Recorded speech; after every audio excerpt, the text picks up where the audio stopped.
Allah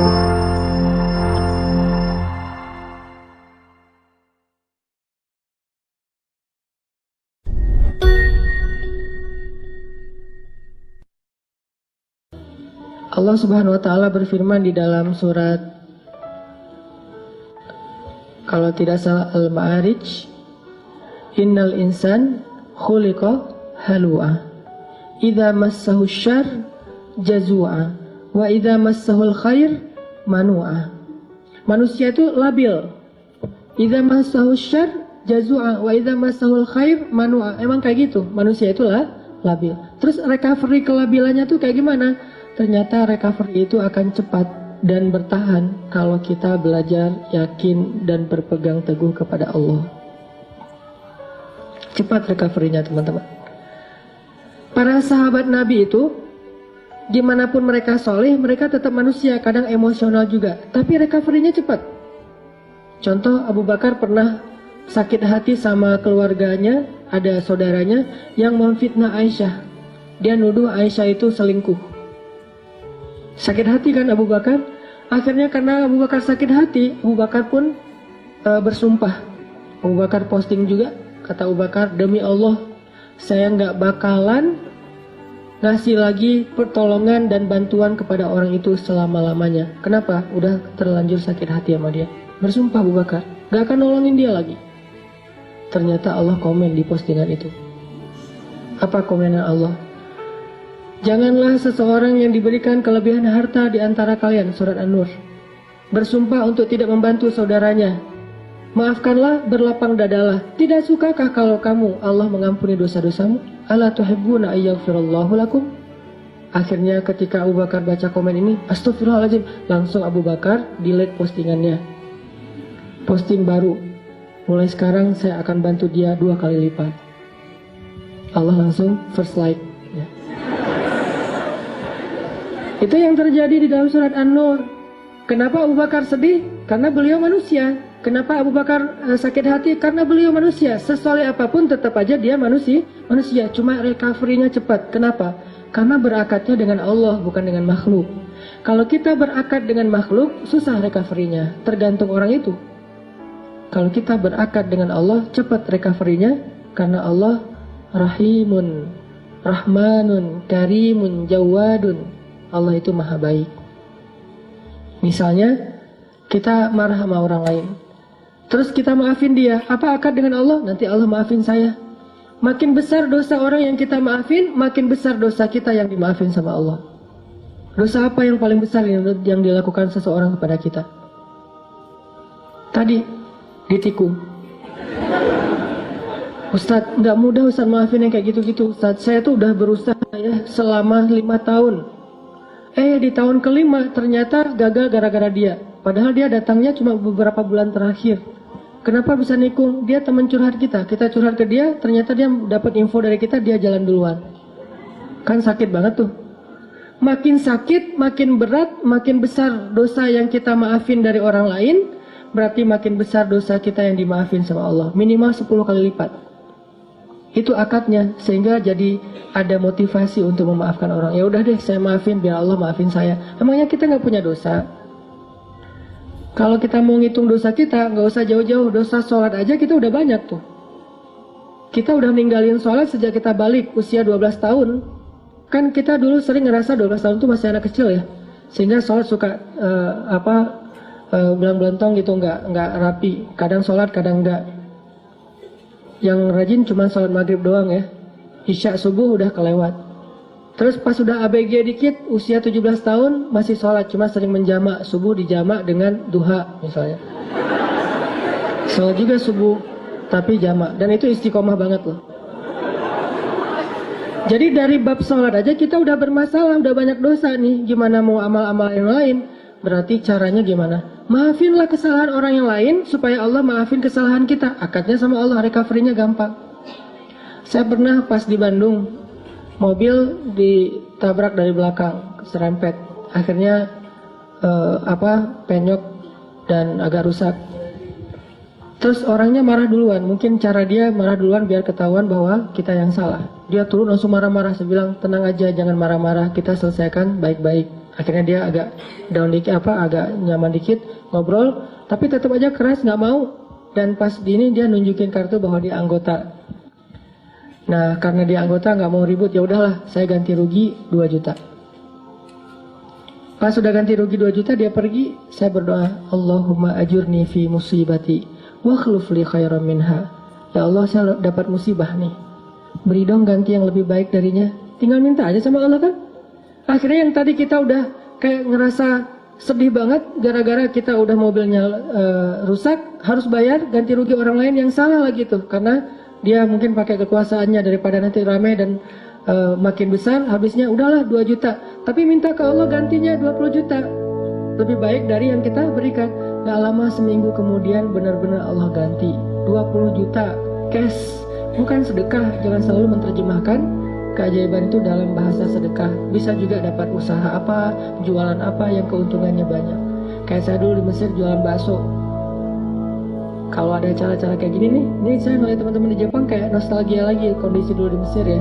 Lagi ada acara mahasiswa Indonesia di sana namanya PPMI gitu. Saya jualan bakso, tapi saya nggak bisa bikin bakso, teman yang jualan. Terus saya bilang udah kita bagi hasil aja ya, bagi 2, kamu 30%, saya 70 gitu. Dia mau, alhamdulillah dia bikinin, terus saya ini jual, terutama buat acara mahasiswa Malaysia. Kenapa? Karena menurut saya orang Malaysia nggak bisa ngebedain bakso yang enak sama yang enggak. Soalnya di Malaysia nggak terlalu banyak kan, kalau di Indonesia kan banyak tuh bakso. Akhirnya jual ke Malaysia, nggak terlalu enak juga, mereka wah enak Pakcik, tak apa-apa gitu ya. Udah jualan. Kalau orangnya enakan, orangnya nyaman gitu, saya kasih baksonya banyak. Kalau orangnya mukanya agak-agak kurang nyaman, kasih aja 2 lah, nggak usah banyak-banyak datang. Pakcik mau bakso? Oh ya, kasih 10. Datang lagi, diam-diam mau apa? Bakso, kasih 2. Pas kok beda? Nah, beda banget ya. Wajahnya beda. Kalau yang datang macet-macet, 15 lah gitu ya. 15 macet, 15 mah. Untung nggak? Untung tetap alhamdulillah. Jadi kenapa? Karena kita berakatnya kalau hilang sesuatu Allah yang ganti. Saya pernah mau acara sholat tahajud malam-malam. Acaranya jam 2 malam, saya baru bangun jam 2. Telat kan? Akhirnya panik, nyamber HP jatuh, pecah layar depannya, udah nggak bisa kepake. Itu HP sekitar harga 2 juta lah. Jatuh langsung, ya Allah beri saya ganti yang lebih baik. Nah ini juga jatuh bukan apa-apa ya, karena pengen tahajud, pakai diomongin lagi. Terus berangkat nih, pulang-pulang jam 10 pagi Allah ganti dengan waktu itu baru keluar tuh Note 5 harganya 10 juta, diganti cash. Kadang Allah nggak gantinya dalam bentuk fisik, dalam bentuk nominal, dalam bentuk sesuatu yang materi, tapi diganti dengan yang lain, kebahagiaan. Mungkin kita kehilangan sesuatu, hilang motor, tapi dapat jodoh. Mau mana? Pilih yang mana?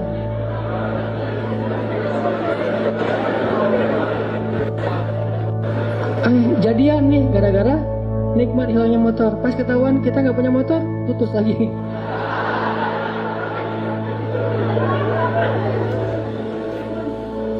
Belajar berakad sama Allah teman-teman, itu rahasia kalau kita pengen.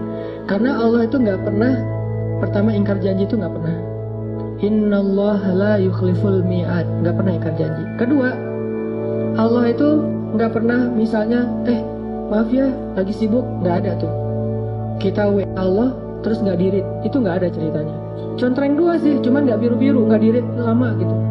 Allah ngapain sih online berkali tapi yang saya mah nggak dirit misalnya. Itu manusia banget. Allah nggak kayak gitu. Kita baru nulis, ngirim, Allah langsung typing. Bukan cuma dirit, langsung bales. Gak mungkin Allah tuh ngebiarin kita minta terus nggak dibayar, nggak dibales lama. Nggak mungkin. Dan nggak mungkin juga Allah misalnya habis pulsa, habis kuota, itu nggak ada. Ala kulli syai'in qadir, maha kuasa atas segala sesuatu. Jadi kayaknya paling nyaman berakad itu sama Allah. Cuman kita harus ngerti cara Allah bermuamalah dengan kita. Tidak selalu materi, karena buat Allah materi itu nggak berharga banget. Kalau seandainya berharga, pasti Allah ngasih semua kita kekayaan. Tapi ternyata orang soleh nggak semuanya kaya. Tapi orang soleh itu rata-rata, bukan rata-rata, semuanya bahagia. Makanya tadi subuh saya cerita ada teman misalnya baru hijrah, dia bilang gini, Ustadz, kenapa ya sejak hijrah hidup saya agak-agak kayak rezekinya jadi seret gitu, jadi susah. Gimana ceritanya? Iya, saya udah dulu mah lancar, sekarang malah jadi susah. Saya bilang, enggak, karena buktinya kamu hijrah juga karena kebanyakan hutang kan. Berarti selama ini sebelum hijrah enggak lancar rezekinya, yang lancar hutangnya. Setelah hijrah, Allah permudah untuk membayar hutang itu. Bukan rezekinya seret, tapi rezekinya dibagi. Sebagian dipakai, sebagian untuk bayar hutang. Allah udah kasih solusi. Enggak mungkin lah Allah ngecewain kita yang berhijrah karena Allah, itu enggak mungkin. Jangankan Allah nih, Nabi Muhammad aja nggak pernah membiarkan ada yang datang ke beliau ditolak dalam keadaan nggak dikasih apa-apa, itu nggak ada. Semua yang datang ke Nabi meminta sesuatu pasti pulangnya membawa sesuatu. Apa aja. Pernah Nabi lagi jalan pakai baju baru gitu, baru dikasih sama Raja Khurasan, kasih baju. Bajunya warna merah, bukan gamis ya, baju biasa warna merah, dipakai sama Nabi. Terus dilihat sama orang miskin, sahabat ngomong, Muhammad, itu baju bagus juga ya, gitu. Nabi pas diomongin kayak gitu, Nabi tanya, kenapa mau, gitu. Mau. Dibuka sama Nabi, Nabi pulang nggak pakai. Dan Nabi juga kalau pulang nggak pakai baju masih keren ya, six pack gitu. Kita nggak pakai baju zero pack kan agak-agak gimana gitu kan ya. Kan perut Nabi itu six pack kata sahabat, seperti batu yang tersusun kan. Itu karena mungkin beliau bukan nge-gym sih, sering naik kuda, itu kan kayak orang bisa seluruh tubuhnya tuh gerak, akhirnya bagus badan Rasulullah. Nabi nggak pernah mau ngecewain orangnya. Terus Nabi jalan pakai syalnya syal baru gitu, untungnya nggak pakai kupluk baru ya, pakai syal doang gitu. Datang orang Badui, ditarik syalnya, dilepas sama Nabi, dikasih. Ada yang datang ke Nabi, ke Aisyah misalnya, Aisyah tuh cuma punya 3 butir korma, dari pagi belum makan. Untuk sahur aja nggak dimakan karena pengen dipakai untuk buka puasa hari itu. Datang satu orang ibu dengan 2 anaknya, karena lapar bilang, Aisyah saya belum makan dari pagi. Aisyah langsung ngambil ngasih. Jadi nggak makan sahur, nggak berbuka puasa. Kenapa? Karena sifat Nabi itu tidak ada yang datang kepada beliau pulang dalam keadaan tangan kosong. Itu nggak ada. Nabi aja kayak gitu, apalagi Tuhannya Nabi, Allah Subhanahu Wa Taala. Nggak ada yang datang kepada Allah pulang dalam keadaan kecewa, itu nggak ada. Kalau dia kecewa, berarti dia nggak ngerti cara berakad sama Allah. Dia salah paham dengan cara-cara Allah. Kalau dia ngerti Allah, nggak bakalan kecewa. Dia tahu banget Allah Maha Baik, Allah yang selama ini nolongin saya, Allah yang yang menyelamatkan saya. Alam yajidka yatiman fa'awa, wa wajadaka dhallan fahada, wa wajadaka ailan fa'aghna. Dan Allah itu tergantung prasangka hambanya kepada Allah. Kalau kita berprasangka baik, Allah akan ngasih apa yang kita persangkakan 10 kali lipat lebih baik. Kalau kita berprasangka buruk, maka Allah seperti yang kita prasangkakan. Jadi tergantung kita nih, mau gimana. Mau dapat nikmat, ya udah, Allah Maha Pemberi nikmat. Mau dapat jodoh, Allah Maha menciptakan segala sesuatu berpasangan. Gak mungkin saya dibiarkan sendiri. Masa kita kalah sama Julaibib, budak yang bahkan tidak bernilai di mata orang-orang Quraisy, dia nikahnya sama seorang putri raja. Ini kayak dongeng gitu kan? Kenapa? Karena Julaibib nggak pernah berputus asa kepada Allah, nggak pernah suudzon sama Allah. Datengin ditolak, datang lagi ditolak. Kadang kita kayak gitu banget hidup. Datang udah 3 kali ditolak, akhirnya putus asa, udah pakai selebaran, taruh di pintu-pintu rumah. Mau nggak nikah sama saya? Siapa yang mau tolong hubungin nomor telepon ini. Kalau nggak mau jangan dibalas dah. Ternyata dari 100 selebaran nggak ada yang nyangkut, karena kita naruhnya di rumah kontrakan yang belum ditempatin. Wah, ini maksudnya husnuzon sama Allah. Jangan suuzon. Begitu kita husnuzon sama Allah, baru berbaik sangka. Kadang-kadang kita baru membatin, Allah udah kabulkan. Di Bandung tuh banyak tuh kejadian kayak gitu. Hal-hal yang menurut saya dulunya terjadi di zaman para ulama, sekarang terjadi di zaman kita. Kok bisa ya? Mirip dengan kisah Imam Ahmad bin Hambal yang datang ke Basroh gara-gara ada yang beristighfar kan di Basroh. Itu terjadi loh di Bandung dengan saya. Suatu hari saya datang ke masjid markasnya Pemuda Hijrah, Masjid Al-Latif di Bandung. Ada rapat gitu, kita sering rapat. Terus karena macet, saya nggak mau naik kendaraan sendiri, pesan ojek online. berangkat dari pagi sampai sore. Di masjid itu saya sholat zuhur dan asar ngimamin, karena lagi ada saya di situ, ya udah sekalian ngimamin. Pas sudah selesai asar, udah beres semua rapat, saya order lagi, ada yang ngambil ojek online, jalan.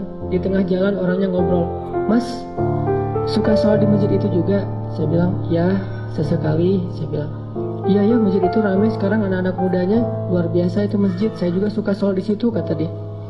Itu ada tuh imam muda, siapa namanya di situ teh? Muzammil. Iya Muzammil tuh suaranya bagus ya. Ya alhamdulillah. Mas suka ikut talim juga di situ. Kadang-kadang saya bilang. Oh iya hebat, itu talimnya ramai banget tuh. Ada juga tuh ustadz siapa gitu yang suaranya kayak cewek, kata dia. Saya mulai nih, kalau nyari masalah nih tuh. Tapi saya senang dengar boosternya YouTube segala macam, gurunya Muzammil, siapa ya namanya? Siapa? Hanan? Iya Hanan gitu, tuh luar biasa. Mas suka dengar ceramahnya juga? Suka. Dan saya nggak bohong kan, karena emang saya kadang-kadang dengerin booster, 1 minute booster itu juga kayak dapat hidayah. Dapat hidayah dari diri sendiri. Saya dengar, Masya Allah nih Ustaz, enak juga ya ceramahnya. Saya kayak dapat hidayah dari ceramah diri sendiri. Kayak misalnya ceramah tentang diri, ngereject Allah. Allah manggil, reject sehari 5 kali kita ngereject Allah, tapi Allah nggak pundung. Kita baru mungkin ngerasa kayak belum dikabulkan doa aja udah pundung fisabilillah. Kan banyak yang pundung fisabilillah, pundung di jalan Allah kan banyak tuh. Allah nggak pernah pundung, itu bikin saya, iya ya Allah sering kita reject tapi nggak pundung. Datang lagi besok, datang lagi lusa, datang lagi. Bertahun-tahun Allah manggil kita, seringnya kita reject. Rejectnya itu kasar lagi tuh. Kok udah azan aja sih, kan kasar banget ya rejectnya. Nah itu saya bikin, oh Masya Allah nih ceramahnya luar biasa, dapat hidayah. Saya juga senang dengan ceramahnya. Saya bilang, iya Mas di situ jadi jamaah atau orang PKM juga? Ya ngurus masjid juga sedikit-sedikit. Dia mulai curiga gitu, mulai ke belakang lagi gini. Mas tadi yang imam sholat zuhur ya? Ya saya bilang. Asar juga? Ya. Mas ini namanya siapa gitu? Saya bilang Hanan. Hanan yang mana nih? Mulai oleng dia tuh. Hanan Ataki langsung wah gitu. Berhenti, rame, heboh di perempatan jalan. Coba semua orang ngelihat ke arah kita. Hanan Ataki, Masya Allah gitu. Dia langsung berhenti. Memang lampu merah sih, bukan gara-gara itu. Berhenti. Langsung berhenti terus ngeliat dia ngomong, Masya Allah, saya selama ini tuh sering berdoa. Ya Allah kalau ikut talim, saya pengen banget ketemu saat itu, tapi jangan di taklim yang berdua gitu. Gimana caranya? Istighfar, salawat. Ternyata Allah kabulkan sebulan doang loh. Dia kayak gitu. Sebulan kemudian Allah kabulkan. Saya order ojek online, dia ngambil. Akhirnya kita satu ojek berdua. Ngobrol sepanjang jalan, sampai ke rumah tuh heboh. Di rumah dia minta selfie, sampai ke tetangga pada ngeliat ada apa sih rame gitu. Heboh gitu kan. Masya Allah ternyata dia berdoa dengan istighfar dan salawat. Allah kabulkan, bukan saya yang soleh, dia yang soleh, makanya doanya dikabulkan.